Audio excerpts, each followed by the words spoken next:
Palangkaraya dan Jemaat HKBP dimanapun berada.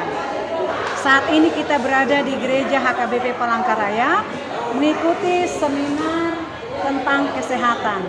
Ini dilaksanakan dalam rangka HUT HKBP Palangkaraya ke-42. Adapun materi seminarnya adalah pandangan teologis Kristen tentang sakit penyakit. Materi yang kedua adalah serangan jantung mendadak, pencegahan serta tindakan pertama untuk mengatasinya. Itulah materi seminar kita hari ini. Selamat mengikuti. Serikat persaudaraan berdirilah teguh di dalam Tuhanmu. Serikat tegak teguh di atas alasan yang itu satu Tuhanmu dan satulah iman dan satu juga baptisan dan Bapa satulah yang olehmu sekalian dipuji disembah. Di dalam nama Allah Bapa dan nama anaknya Tuhan Yesus Kristus dan nama Roh Kudus yang menciptakan langit dan bumi. Amin. Sungguh Allah itu keselamatanku, aku percaya dengan tidak gemetar, sebab Tuhan Allah itu kekuatanku dan mazmurku. Ia telah menjadi keselamatanku. Haleluya, marilah kita berdoa. Ya Tuhan Allah Bapa kami yang maha pengasih, kami berkumpul di tempat ini memohon dari segenap hati kami. Kuatkanlah iman kami agar dapat memiliki cara hidup yang baik sesuai dengan kehendak-Mu. Jaga dan peliharalah kami sampai pada akhir hidup kami.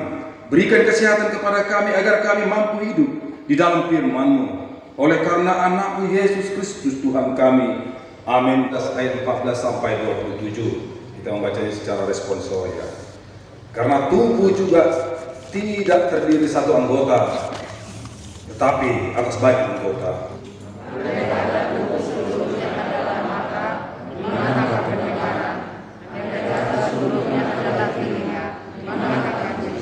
Karena itu jika satu anggota menderita, semua anggota turut menderita. Jika satu anggota dihormati, semua anggota turut bersukacita. Kamu semua adalah tubuh Kristus, dan kamu masing-masing adalah anggotanya. Demikianlah firman Tuhan. Berbahagialah orang yang mendengar firman Allah serta memeliharanya. Amin.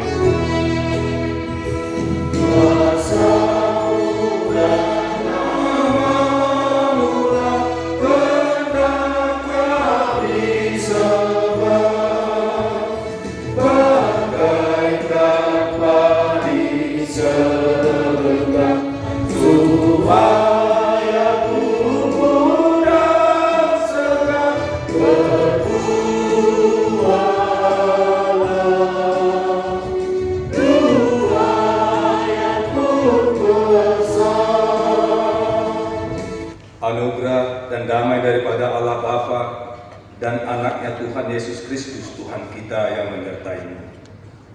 Amin. Renungan firman Tuhan sesuai dengan almanak HKBP diambil dari Mazmur 78 ayat 3 dan 4. Yang telah kami dengar dan kami ketahui dan yang diceritakan kepada kami oleh nenek moyang kami. Kami tidak hendak sembunyikan kepada anak-anak mereka, tetapi kami akan ceritakan kepada angkatan yang kemudian puji-pujian kepada Tuhan dan kekuatannya dan perbuatan-perbuatan ajaib yang telah dilakukannya. Ini adalah nas atau renungan atau firman Tuhan yang mengingatkan, jangan lupakan bagaimana engkau telah dibawa oleh Tuhan sehingga hidupmu lebih dari apa yang kamu pikirkan, agar bangsa itu tidak melupakan kebaikan-kebaikan Tuhan, bahkan Mazmur mau mengatakan, ceritakanlah itu kepada anak-anakmu, ceritakanlah itu kepada orang-orang di sekitarmu. Mazmur mengatakan, Tuhanlah yang berperan di dalam hidup bangsa Israel itu. Bagaimana Tuhan melepaskan mereka dari zaman perbudakan Mesir, bagaimana Tuhan membawa mereka ke tanah Kanaan. Itulah yang dikatakan, yang mau diingatkan oleh pemazmur kepada semua pembaca-pembaca dalam kitab Mazmur ini. Kesehatan di dunia kita HKBP Palangkaraya ini, dengan mendatangkan dokter-dokter yang begitu hebat, dengan mendatangkan dokter-dokter yang juga dari jemaat kita. Inilah sejarah itu. Inilah yang mungkin diingatkan Tuhan kepada kita. Lihatlah hidupmu, lihatlah keberhasilanmu, berikanlah itu kepada Tuhan hari ini. Semua seksi kesehatan, mungkin inilah bentuk pelayanan mereka kepada Tuhannya. Mungkin inilah bentuk pelayanan mereka mengingat sejarah hidup mereka. Mereka telah diberikan anugerah oleh Tuhan, tidak lupa dengan hidup mereka, tetapi mereka semakin mau menyatakan, memberikan pelayanan kepada Tuhan melalui gereja Tuhan yang ada di HKBP Palangkaraya ini. Inilah yang mau dikatakan oleh pemazmur di dalam kitab Mazmur 78 ini. Jangan lupakan sejarah hidupmu. Sebagai apapun kamu, apapun pekerjaan, apapun usahamu, jangan lupakan sejarah hidupmu. Karena sejarah hidupmu itu adalah bagaimana Tuhan membimbing, menuntun, mengajar, mengarahkan agar hidup kita lebih baik lagi. Dokter-dokter kita ini, mereka memberikan hati dan pikirannya untuk jemaat Tuhan, tapi yang lebih besar adalah untuk kemuliaan Tuhan. Mereka tidak lupa sejarah hidup mereka, bahwa mereka bisa menjadi dokter, bisa menjadi spesialis, bukan karena kekuatan, bukan karena kehebatan, tapi semua karena anugerah Tuhan semata, dan mereka berikan kembali itu semua untuk Tuhan dalam bentuk pelayanan mereka. Kita berdoa. Terima kasih ya Bapa atas segala kuasamu, anugerahmu, kemuliaanmu yang Engkau telah tunjukkan kepada kami, jemaatmu di HKBP Palangkaraya ini. Kami semakin melihat kemuliaan Tuhan di tengah-tengah hidup kami. Kami boleh mengadakan seminar kesehatan yang dikoordinator oleh seksi kesehatan. Biarlah Bapa kami melihat sejarah hidup kami, bagaimana juga Engkau telah tunjukkan sejarah hidup bangsa Israel, bahwa Engkau lah yang menuntun mereka. Itu juga yang kami rasakan di pagi ini. Engkau menuntun hidup kami agar semakin dekat kepadamu. Bapa yang di sorga, hari ini seminar kesehatan akan kami buka. Tuntunlah, berikanlah kesehatan kepada para pembicara dan moderator di dalam seminar kesehatan satu hari ini. Berkatilah hidup mereka, berkatilah pekerjaan mereka. Banyak dosa yang telah kami lakukan kepadamu, kami mohon ampun kepada Dia Bapa. Di dalam Yesus Kristus kami telah berdoa dan bersyukur. Amin. Anugerah Tuhan kita Yesus Kristus, kasih setia Allah Bapa dan persekutuan Roh Kudus, itulah kiranya yang menyertaimu dari sekarang sampai selama-lamanya. Amin. Sehat jiwa, sehat raga, Laskar Kristus semangat. Ya, sehat jiwa, sehat raga, Laskar Kristus semangat. Saat ini di mana penyakit tidak menular ya cukup banyak. Kalau zamannya periode dekade 90-an mungkin masih penyakit infeksi, penyakit menular yang paling getol kita dengar ya. Meskipun sekarang ada COVID, tapi ternyata progres daripada penyakit tidak menular ini lumayan besar. Dan penyakit tidak menular ini seperti hipertensi, diabetes, penyakit jantung, stroke, nah itu paling tinggi menyebabkan kemungkinan kematian. Kita patut mengucapkan syukur dan terima kasih pada Tuhan karena pada hari ini diperkenankan kita untuk bersekutu di rumahnya di dalam menyongsong ulang tahun ke-42 gereja kita melalui seksi kesehatan melaksanakan seminar kesehatan. Marilah kita berikan perhatian kita untuk mengikuti dan di dalam nama Roh Kudus membuka seminar kesehatan APMB Palangkaraya besok Palangkaraya. Tuhan Yesus diberkati. Amin. 15 menit dikasih panitia kepada kita. Pakailah waktu ini dengan baik dan benar. Bahwa semua kita tetap ingin sehat. Tidak seorang pun dari kita ingin memiliki sakit. Namun kenyataannya apapun yang terjadi, semua kita pernah sakit. Oleh karena itu apakah kita bertanya-tanya, apakah Tuhan yang buat penyakit ini? Apakah Tuhan yang buat saya sakit? Saya membahasnya dalam Perjanjian Lama, ketika Tuhan menciptakan manusia, kita sangat sempurna. Kita tidak mengenal sakit. Kita tidak mengenal sakit, dalam Perjanjian Lama kita nggak pernah mengenal sakit. Namun ketika kita jatuh ke dalam dosa, Tuhan juga tidak berbicara secara terperinci bahwa kita mengalami sakit dan mengalami adanya penyakit. Enggak, teman-teman ya. Ketika di Kejadian 3 kita jatuh dalam dosa, enggak ada yang bicara. Malah sebenarnya hari ini sukacita itu. Kenapa saya katakan suka? Karena dikatakan ketika kita jatuh dalam dosa, dibilang kepada Hawa, kamu akan susah dan mengalami kesakitan melahirkan aja.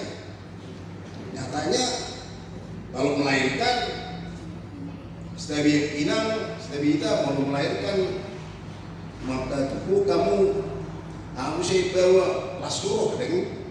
Tapi nyatanya dibilang kesakitan, dibilang bukan penyakit kan? Gak ada nih. Dalam Kejadian 3 gak ada. Tuhan gak pernah bicara tentang sakit. Tuhan tidak pernah bicara tentang penyakit. Gak pernah itu. Dia bicara tentang yang baik, yang bagus. Berarti bicara tentang sehat. Kapan ini muncul? Ya. Jadi dalam Perjanjian Lama tidak diketahui kapan muncul adanya penyakit dan sakit. Gak ada. Hanya bicara tentang dosa.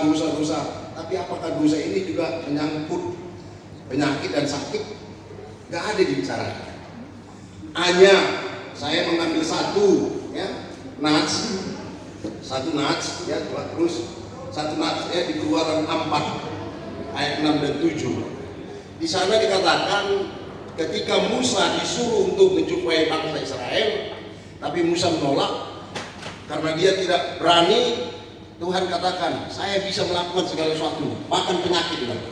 Itu sebabnya Tuhan membuktikan bahwa dia bisa mendatangkan penyakit. Dia bisa datangkan penyakit.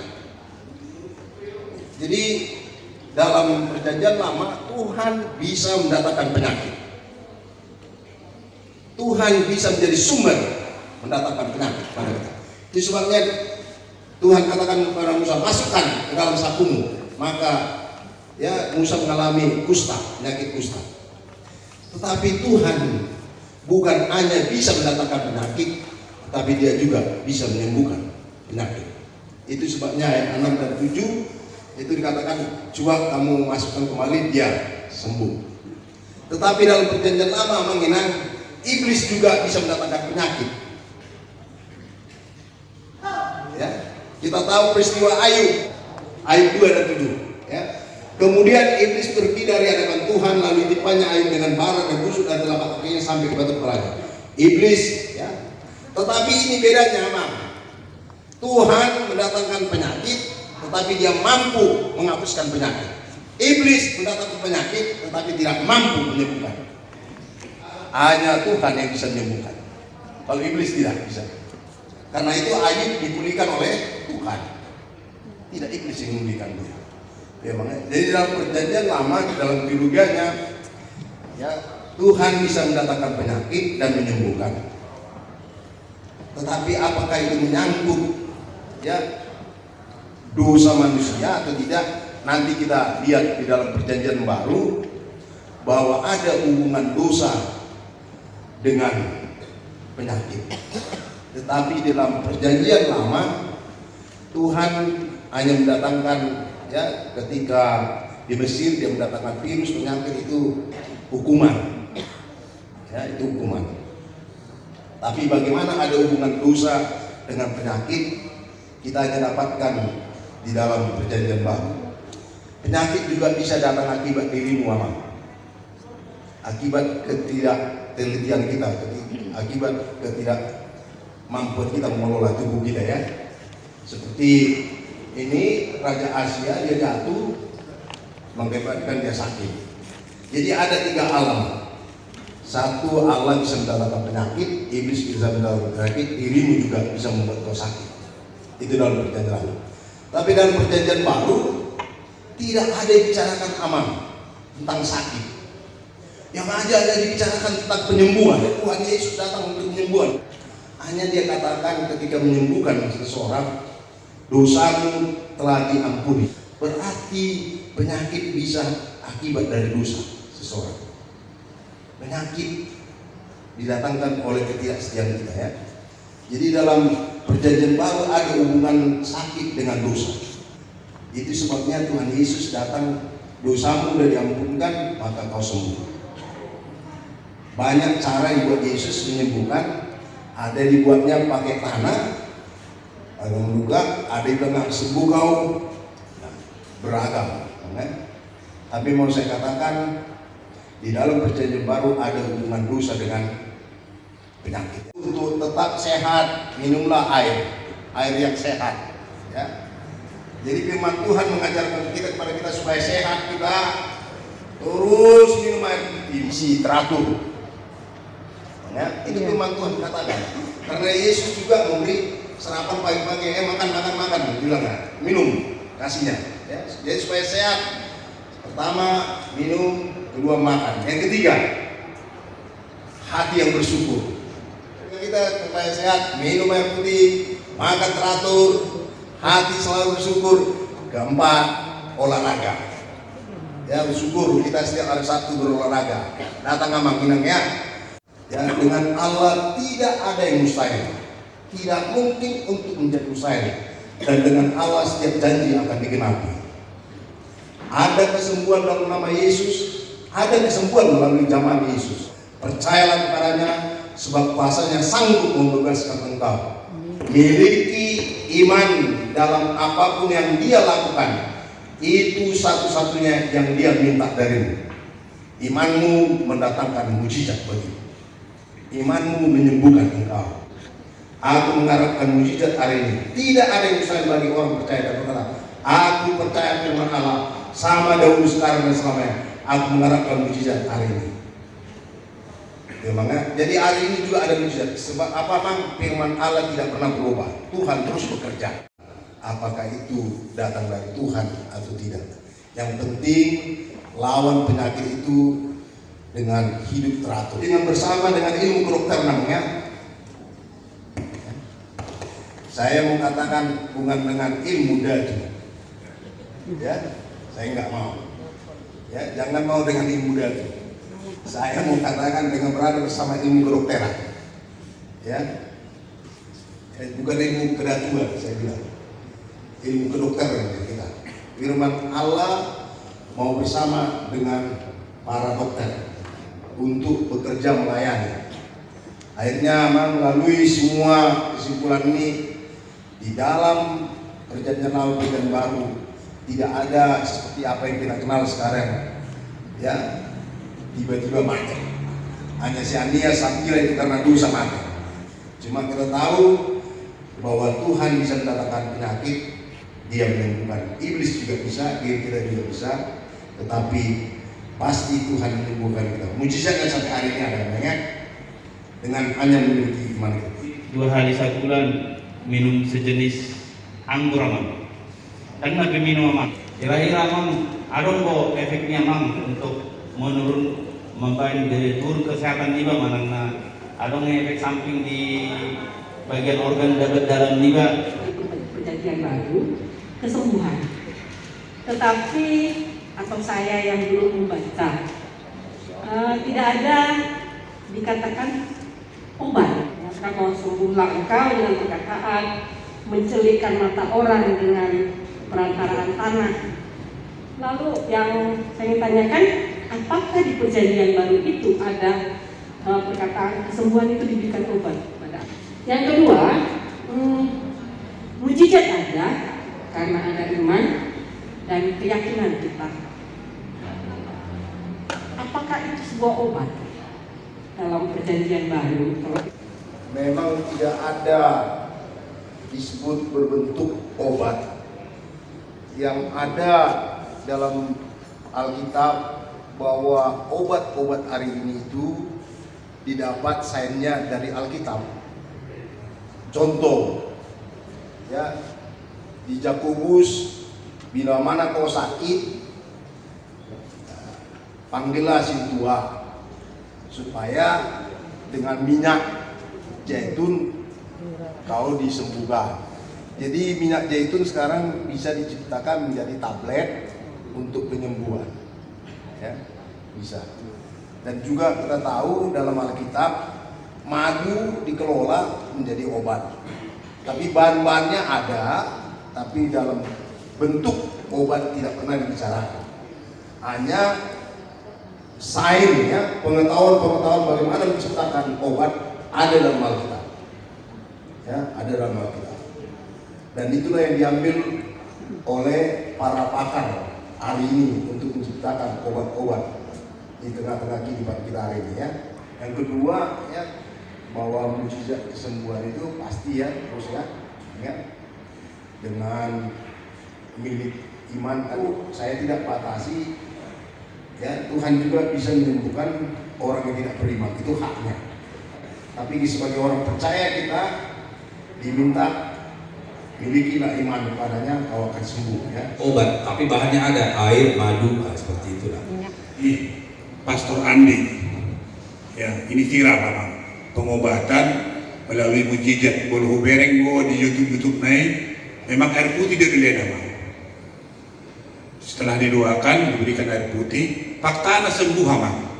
Dan banyak orang yang sembuh datang untuk menghadap beliau. Tetapi sekarang itu dihentikan.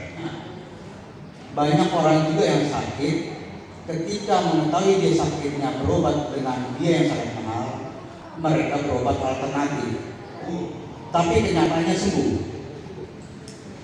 Sekarang adalah Amang dari sisi teologisnya, menurut Amang seperti apa? Sakit penyakit itu datang dari tiga sumber, dari Tuhan, dari iblis, dari manusia itu sendiri. Ada isu yang pernah saya dengar, kalau orang stroke, masa pikiran di, bagaimana kira-kira pandangan teologis secara Kristen, secara khusus KBP terkait hal ini? Kebanyakan pasien tidak sembuh-sembuh, akhirnya mereka merasa putus asa, cari alternatif. Nah, sedangkan tadi di seminar dikatakan penyakit itu datangnya dari iblis, tapi kesembuhan bukan dari iblis, kesembuhan dari Tuhan. Sedangkan kalau mereka pergi ke dukun, kenapa bisa sembuh? Jadi dari sini iman dari pasien itu jadi terombang-ambing. Tuhan bisa memberikan penyakit dan bisa menyembuhkan. Iblis bisa memberikan penyakit tapi tidak bisa menyembuhkan. Memang kadang-kadang ada orang sakit sudah berobat ke dokter sana, ke dokter sini sembuh, terpaksa pergi ke dukun dan sembuh. Bagaimana Amang, kita kan seorang Kristen, apakah itu benar, apa boleh? Orang-orang yang punya talenta menyembuhkan, ya, Tuhan unjuk itu. Tapi saya nggak tahu tentang siapa Andi, ya. Sebenarnya mengapa di stop itu karena terjadi konflik, ya, antara pastor juga jadi konflik, ya. Jadi negara timbang terjadi konflik-konflik, negara stop lah, gitu, ya. Jadi untuk menjaga konflik aja memang. Itu yang pertama. Yang kedua, AKBP berpedoman bahwa kita, ya, tetap yakin iman menemukan melalui ilmu pengetahuan. Itu sebabnya KBP mendirikan rumah sakit dengan fasilitas para dokter, perawat. Yang ketiga tentang orang-orang bisa sembuh dari penyakit akibat alternatif, itu musiman memang kalau memang betul. Jadi nggak menetap nggak remain. Itu mungkin karena kebetulan saja lah. Bukan datunya itu kita lihat kebetulan aja Tuhan bekerja mungkin Saya pakai kata kemungkinan gara-gara pikiran nggak ada gara-gara ini nggak ada di Alkitab nggak ada dibicarakan itu ilmu kedokteran aja nanti mungkin di Alkitab pokoknya spesifik seseorang jatuh sakit. Apa menyebabkan dia sakit? Hanya di dalam perjanjian baru nyatanya karena dosa. Dalam perjanjian lama ada juga akibat diri sendiri. Jadi mungkin itu kita etensikan bisa salah satu akibat dari pikiran. Sesi yang kedua ini kita akan membahas tentang khusus topik tentang henti jantung bagi masyarakat awam. Penyakit jantung koroner ini trennya sudah berubah, jadi kalau dulu biasanya menyerang usia 40-50 tahun baru terkena penyakit jantung koroner. Tapi saat ini dia sudah bergeser ke usia yang lebih muda. Saya pernah mendapat pasien dengan serangan jantung itu usia 16 tahun. Nah, jadi struktur jantung kita ini ada pas di belakang tulang sternum namanya. Belakang tulang sternum dan lebih dominan ke arah.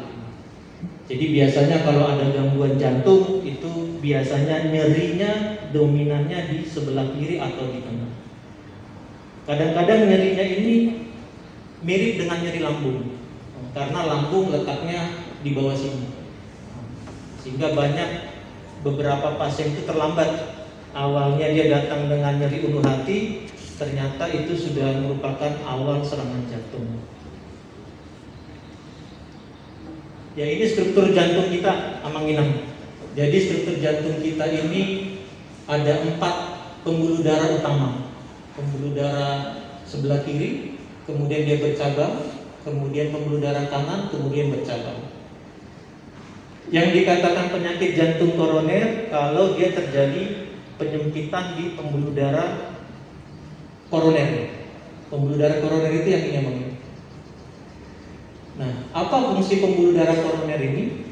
Yaitu untuk mengalirkan darah ke otot jantung.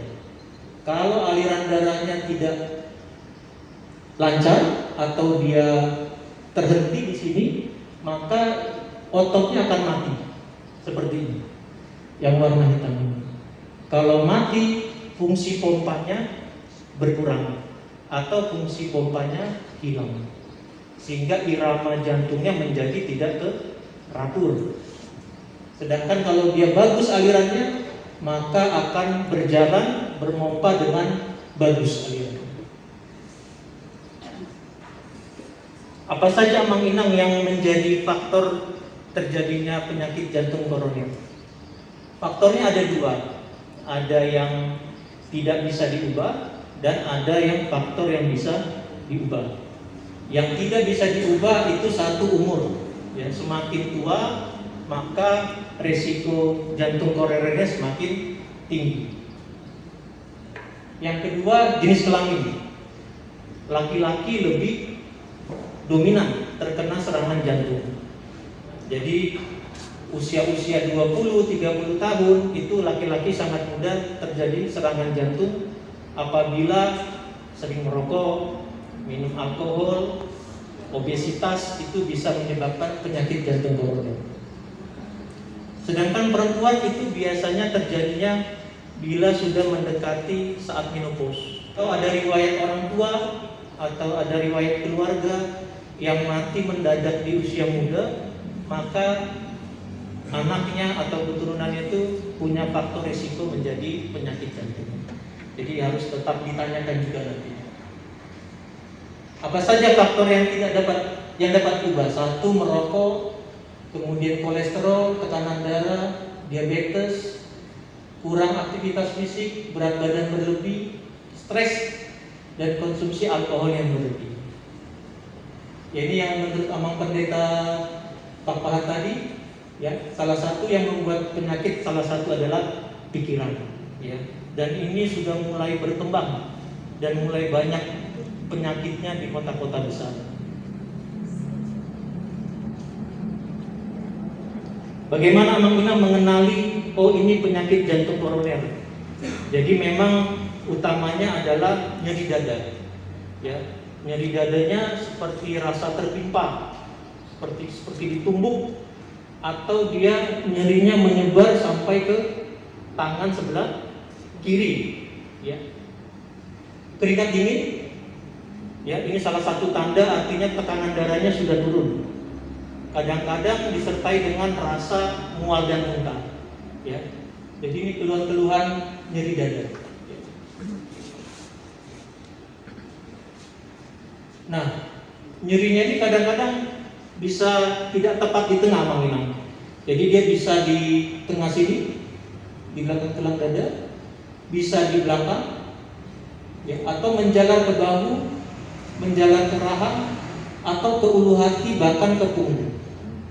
Ya, jadi nyeri dada pada penyakit jantung itu bervariasi, tapi paling sering adalah di tengah dan dia menjalar seperti ke punggung dan ke tangan kiri. Nah, ini penting Amang Inang. Masa-masa jam 4 sampai jam 10 pagi itu adalah masa-masa di mana hormon adrenalin kita sedang tinggi di dalam darah. Dan ini resiko untuk terjadi serangan jantung. Ambil miring, Pak, ambil miring. Jadi biasanya jam-jam pagi ini yang lebih sering terjadi serangan jantung, terutama baru bangun tidur, kemudian ke kamar mandi, dipingsan di kamar mandi, tidak tertolong. Itu kejadiannya banyak. Matikan dulu. Ya. Ambil miring. Amang Inang, penyakit jantung koroner ini bisa dicegah, juga bisa diobati. Sudah banyak pengobatan yang bagus untuk penyakit jantung koroner, baik dengan obat-obatan atau diet. Bagaimana kita mengelola penyakit jantung koroner selain dengan obat? Yang pertama dengan aktivitas fisik, ya. Jadi diusahakan orang Amang Inang itu 30 menit per hari, baik berjalan atau lari santai atau sepeda statis, itu cukup untuk mencegah penyakit jantung koroner. Mengurangi asupan garam Amang Inang, ini penting karena garam ini dia meningkatkan tekanan darah yang bisa berisiko membuat pembuluh darah jantung menjadi sempit. Kemudian mengurangi stres, ya, stres ini penting karena memang dia akan memicu hormon adrenalin, pasiennya gampang sakit jantung. Berat badan harus dijaga, berhenti merokok, dan rutin untuk menjaga tekanan darah. Ya, ini mungkin slide-nya kurang jelas, tapi ini mau saya bagikan makanan-makanan apa saja Amang Inang yang banyak mengandung atau tinggi kolesterol. Ya, di sini kita lihat ikan-ikan itu lebih bagus karena kolesterolnya rendah. Sedangkan kalau jeroan seperti babi, kemudian telur puyuh, burung puyuh, ini sangat tinggi sekali. Cumi-cumi, otak sapi itu termasuk golongan makanan yang kolesterolnya tinggi. Jadi kalau bisa, sudah nanti bisa dibagikan slide-nya Amang Inang, bisa dibaca apa-apa saja. Sama kecap asin, itu garamnya tinggi sekali. Kebutuhan kita hanya 5 mg satu hari. Sedangkan kecap dalam jumlah sedikit itu sudah 4 mg. Kemudian yang paling tinggi juga di kornet sama daging ham ini juga tinggi. Sedangkan di sayur-sayuran dia relatif lebih rendah. Keju ini kadarnya juga cukup tinggi untuk garam. Ada nggak ditampilkan ini ikan asin? Kalau ikan asin itu paling tinggi karena memang bahannya dari garam. Ikan teri, Nah, awal saya diundang memberikan materi itu disampaikan bagaimana kita sebagai warga awam kalau ada terjadi serangan jantung. Jadi bila kita temukan pasien yang curiga serangan jantung, apa yang harus kita lakukan? Yang pertama, tentukan dulu amang-inang, pasiennya sadar atau tidak sadar. Kalau sadar dia masih bisa menjawab pertanyaan kita bisa memberikan bantuan sebagai berikut. Yang pertama, pakaiannya dikendurkan, dibuka sehingga memberikan ruang oksigen yang lebih tinggi. Yang kedua, pastikan tidak kedinginan. Ya. Jadi kalau dalam ruangan ber-AC, itu kalau ada penutup diberikan selimut. Kemudian jangan dikerubungi amang-inang. Jadi kalau ada penderita gangguan jantung atau curiga sakit jantung, justru kita harus memberikan ruang yang luas kepada pasien. Karena oksigennya dia perlu banyak. Dan jangan memberikan apapun melalui mulut. Nah ini yang penting, karena kejadian itu banyak pasiennya mau serangan jantung malah minum yang banyak, minum air hangat. Karena kita nggak tahu dia itu bisa tersedak. Justru proses tersedaknya yang bisa membuat kematiannya lebih cepat. Ya. Kecuali tersedia obat ISDN, jadi ada obat yang di bawah lidah itu bisa diberikan untuk mengurangi serangan jantungnya. Segera hubungi dokter terdekat, segera dibawa, dan jangan memindah-mindahkan terlalu sering.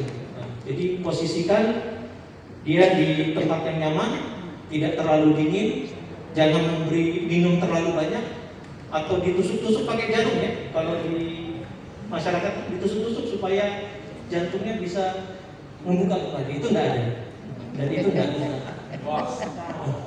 Iya.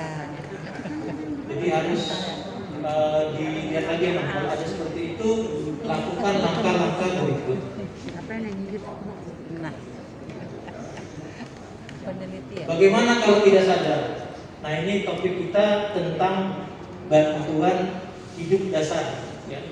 Ini hanya pengenalan amang-inang, sekedar mengetahui saja.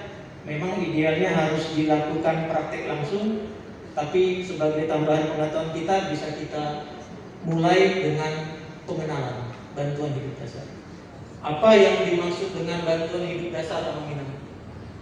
Jadi amang-inang begitu jantung berhenti, itu hanya butuh waktu 5 menit membuat otak menjadi tidak berfungsi. Jadi 5 menit itu adalah kehidupan. Kalau disampaikan time is life. Ya. Lebih dari 5 menit itu sudah mulai kerusakan otak. 10 menit otak sudah mati. Ya. Jadi yang menentukan seseorang dinyatakan meninggal itu adalah mati batang otak. Jadi kalau otaknya sudah mati, maka pasiennya fungsi-fungsinya akan turun dan bisa nafas berhenti dan kejadian kematiannya berjalan. Jadi waktu adalah hidup. Kurang dari 5 menit kita harus mampu memberikan pertolongan, baik di rumah, di gereja atau di tempat umum. Jadi itu merupakan upaya bantuan hidup dasar untuk memberikan jalan nafas, kemudian membantu mengalirkan darah ke tempat tubuh korban, ya. Jadi otaknya tidak kekurangan oksigen. Nah ini langkah-langkahnya, ada 6 langkah amang-inang. Yang pertama danger, kemudian respon, shoot for help, circulation, airway, dan breathing. Nanti akan dijelaskan satu-satu. Apa itu?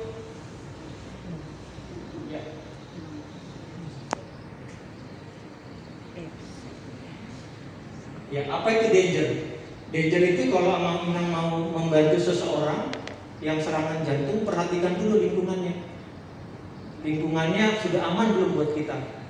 Kalau dia sedang dalam kondisi kebakaran, kemudian ada aliran listrik, nah itu kita harus amankan dulu. Ya, jadi dalam menolong seseorang pastikan kita aman dulu. Misalnya pasiennya tergeletak di pinggir jalan raya, ya kita pastikan dulu, pindahkan dulu korban ke pinggir.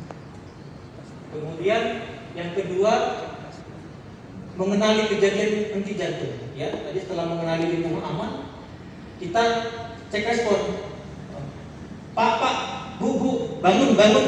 Ya, itu namanya respon verbal atau respon suara.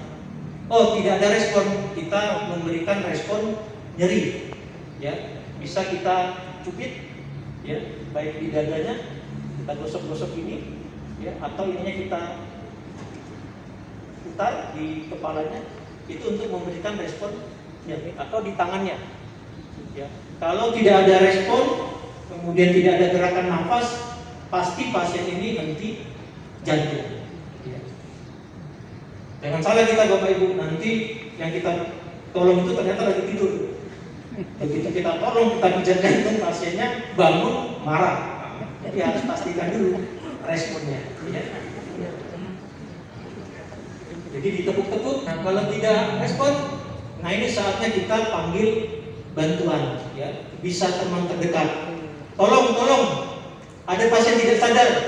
Hubungi kalau di Palangkaraya 112 ya. 112 itu merupakan nomor gawat darurat yang bisa dipanggil. Ya, ini kode blue namanya. Hubungi 112. Setelah pasien kita ngambil bantuan, kita masuk ke cek pernapasan. Oh, ini pasiennya bernapas atau enggak? Kalau napasnya masih enak, oh ini bernapas. Tapi kalau dia sudah itu sudah gasping namanya. Gasping itu pernapasannya satu-satu. Nah, ini sudah bisa kita kenali sebagai serangan jantung. Nah, ini amanginam bisa kita pakai untuk mengenali apakah denyut jantungnya ada atau tidak. Tapi ini tidak dianjurkan untuk orang awam. Untuk perawat atau tenaga medis itu masih boleh kita berikan, yaitu meraba nadi karotis namanya. Nadi karotis itu ada di sini amanginam. Bisa kita raba. Kalau dia masih ada raba, berarti dia belum henti jantung. Tapi kalau sudah tidak teraba, pasiennya kita anggap henti jantung. Kalau untuk orang awam tidak perlu meraba. Jika tidak respon dan tidak napas, maka pasiennya kita nyatakan henti jantung atau cardiac arrest. Apa yang kita lakukan amanginam? Yang pertama, langsung dilakukan pijat jantung. Ya. Dengan kedua tangan, ya, tangan yang dominan yang di atas, tangan yang ke kiri yang di bawah. Jadi kalau dipraktekkan sedikit,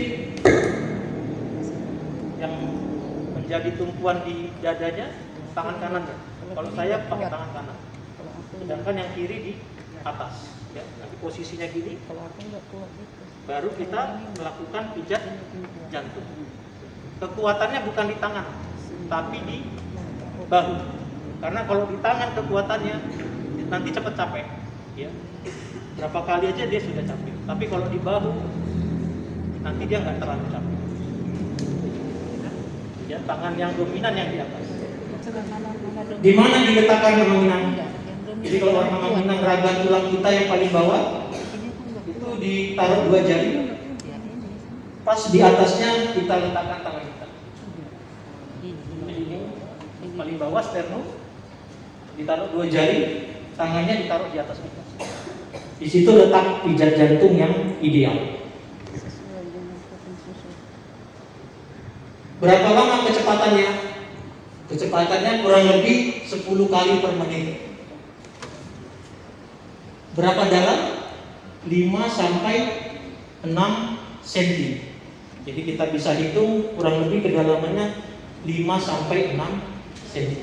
Ya, biasa kita hitung 1, 2, 3, 4, 5, 6. 1, 2, 3, 4, 5, 6. Sebanyak 30 kali. Ya, langsung dipijat jantung. Dan biasa nanti dikasih bantuan napas. Setiap 30 pompa, 2 kita kasih bantuan napas. Nanti ada videonya. Nah ini setelah kompresi 30, kita berikan bantuan napas dengan teknik mengangkat dadu, kemudian kepalanya dinampakkan, kemudian ditiup. Kalau mau diberikan tisu di atasnya supaya tidak langsung mulut kita ke mulut pasien.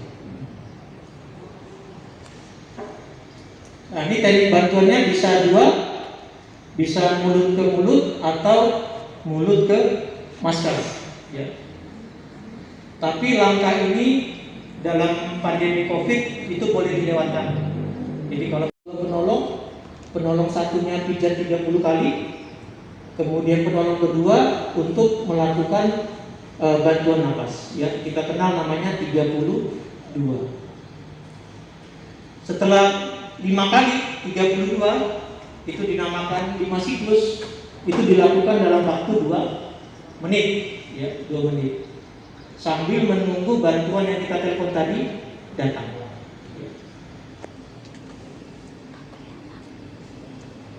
Setelah 2 menit sampai kita lakukan amang-inang, kita raba lagi nadi karotisnya, sudah teraba atau belum, atau kita cek napasnya sudah bernapas atau belum.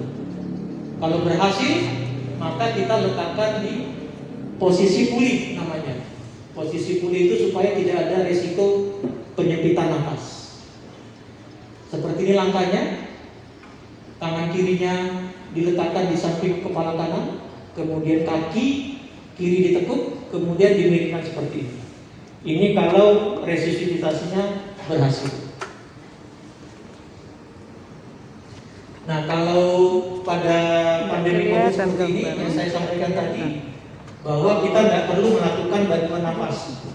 Kalau ada pasien yang sadar, langsung dipijat dan jantung, tidak perlu dikasih nafas. Nah, bagaimana kita kenali agar tidak banyak orang yang lagi mendadak? Kita kenali, jadi bukan diserang dulu baru kita bantu, tapi kita sudah harus mengenali apa sih yang terjadi sama saya.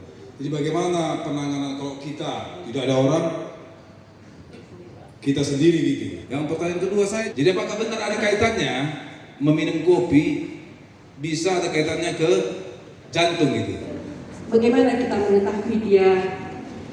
Kan ketika pingsan kita tidak tahu apakah dia itu punya penyakit jantung. Kemudian saya pernah merasakan tekanan di dada, terus ketika di ronsen itu katanya jantungnya membesar. Nah ini apakah sudah termasuk ke dalam jantung koroner? Kemudian apakah ketika kita tiba-tiba susah bernapas, apakah itu termasuk gejala serangan jantung? Yang keempat ya, apakah tekanan darah tinggi juga itu adalah termasuk bisa membawa kepada jantung koroner. Banyak beredar kalau serangan jantung segera dipijat ininya atau ditusuk-tusuk, itu tidak benar. Itu hanya penyakit saja, tidak ada hubungannya khusus. Kemudian yang kedua namanya mengenai habis kopi ya. Jadi memang betul yang bilang orang namanya ini, kopi itu isinya kafein. Efeknya adalah meningkatkan irama jantung, meningkatkan denyut jantung. Jadi memang kalau kita minum kopi itu risiko denyut jantungnya bertambah. Jadi kalau dapat kasus seperti itu, memang di pesawat tetap longgarkan baju. Kemudian kalau memang ada nyeri dada yang semakin memberat, ya bisa kita minta tolong pramugari untuk periksa atau membantu mencarikan dokter. Bagaimana mengenali pasien jantung dengan serangan jantung? Apakah ini jantung atau bukan? Jadi semua pasien yang tidak bernafas dan tidak ada denyut jantung itu dianggap anti jantung. Itu sudah kesepakatan untuk dipersama. Ya, mau dia ada sakit jantung sebelumnya itu nggak kita anggap. Dan kita nggak tahu. Tapi begitu dia nggak ada nafas, kita raba ini tidak ada, atau kita rangsang jering dia tidak mau, tidak bangun, itu dianggap anti jantung. Segera bisa. Jadi jangan ragu. Aku takut nanti malpraktek atau salah perawatan medis. Tidak. Jadi itu sudah kesepakatan internasional. Saya menderita DM, diabetes mellitus, hampir 7 tahun. saya pernah mengalami kelelahan. Saya pernah tidak melihat beberapa detik, tapi feeling dan ingatan saya masih saya tahu jalan. Dalam posisi saya tidak melihat itu, mata saya tetap terbuka. Dalam posisi saya tidak melihat itu dengan ingatan saya jalan melewati TV sampai di sebuah pondok. Kalau kasus seperti ini terjadi lagi, bagaimana antisipasinya? Itu. Saya mau tanya, kapan saya harus pergi ke dokter? Apa ketika saya mungkin merasakan nyeri di dada? Kalau dari sisi dunia medis, katanya angin duduk itu tidak ada. Tapi katanya sebenarnya itu adalah bagian dari penyakit jantung yang sebenarnya ada. Mohon pencerahannya untuk hal itu. Terima kasih. Amang Purba sempat tidak melihat beberapa waktu, kemudian penglihatannya kembali. Amang ini kita namakan TIA. TIA itu adalah transient ischemic attack. Transient itu artinya sesaat, ischemic itu penyempitan, attack itu serangan. Jadi serangan penyempitan sesaat. Biasanya dia sudah mulai ada trombus atau gumpalan di otak, di pembuluh darah otak. Tapi dia lepas kontak. Jadi kalau ada gumpalan di pembuluh darah otak itu bisa dia menetap, akhirnya lambat laun menjadi stroke, bisa dia sesaat. Gumpalannya mungkin kecil sekali dan masih bisa lepas dengan mekanisme tubuh. Jadi tubuh itu masih punya pertahanan. Kalau dia sumbatannya kecil, nanti pembuluh darahnya dilebarkan, sumbatannya lepas sendiri. Dengan orang Amang riwayat diabetes itu identik dengan penggumpalan darah atau penyempitan pembuluh darah. Artinya apa? Artinya orang Amang ada karakteristik darahnya menyempit atau arteriosklerosis.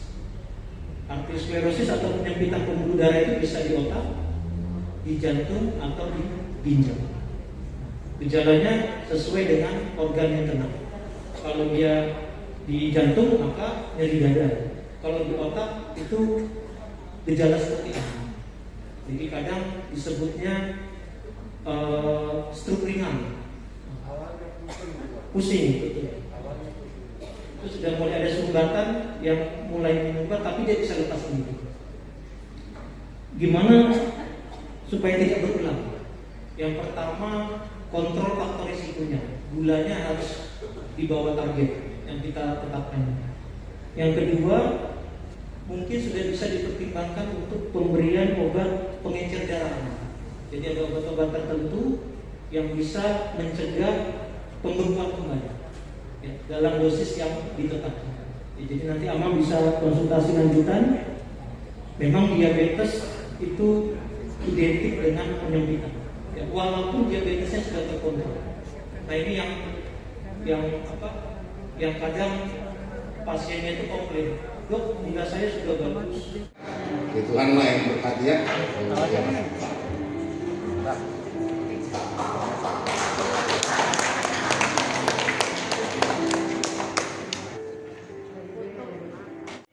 Saya mewakili dari Ketua Dewan Diakoni Sosial. Nah, kami juga sangat bersyukur atas segala pemaparan.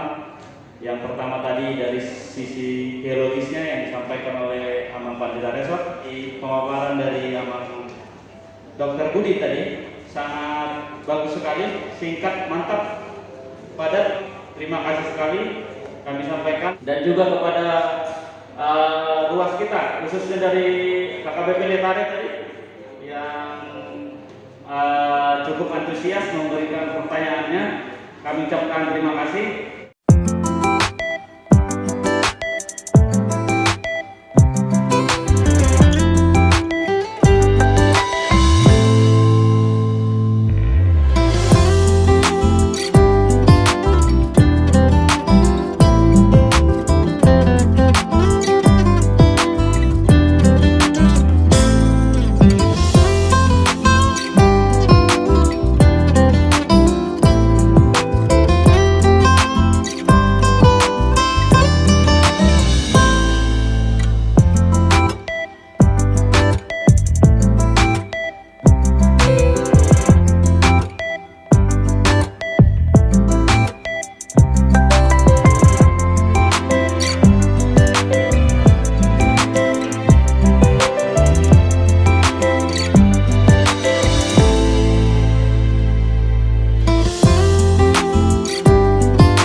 Bapa di sorga, Bapa yang baik, Bapa sumber kesehatan.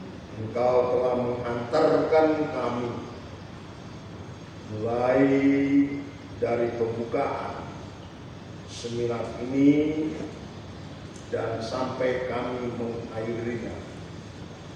Kami meyakini Tuhanlah yang membimbing, Tuhanlah yang memimpin, sehingga bisa terlaksana dan berjalan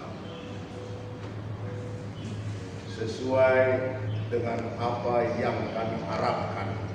Kami telah menerima pengetahuan-pengetahuan dan melalui itu kami bisa terang bagaimana kami mempergunakan waktu dan tubuh kami supaya tetap sehat, tetap bersukacita dan memuliakan nama-Mu. Juga kami berdoa untuk saudara-saudara kami yang mengalami sakit, yang ada di rumah maupun di rumah sakit. Tuhanlah menjamahnya dan memberikan kesembuhan bagi mereka. Kami serahkan semuanya pada Tuhan. Tuhan tetap beserta dengan kami. Ampunilah dosa dan kesalahan kami supaya kami layak menerima berkat. Terima kasih. Di dalam nama Yesus Kristus Tuhan dan Juru Selamat kami yang hidup. Kiranya kasih karena Tuhan Yesus Kristus dan kasih setia Allah Bapa dan persekutuan Roh Kudus menyertai-Mu sekarang dan selama-lamanya. Kita nyanyikan amin.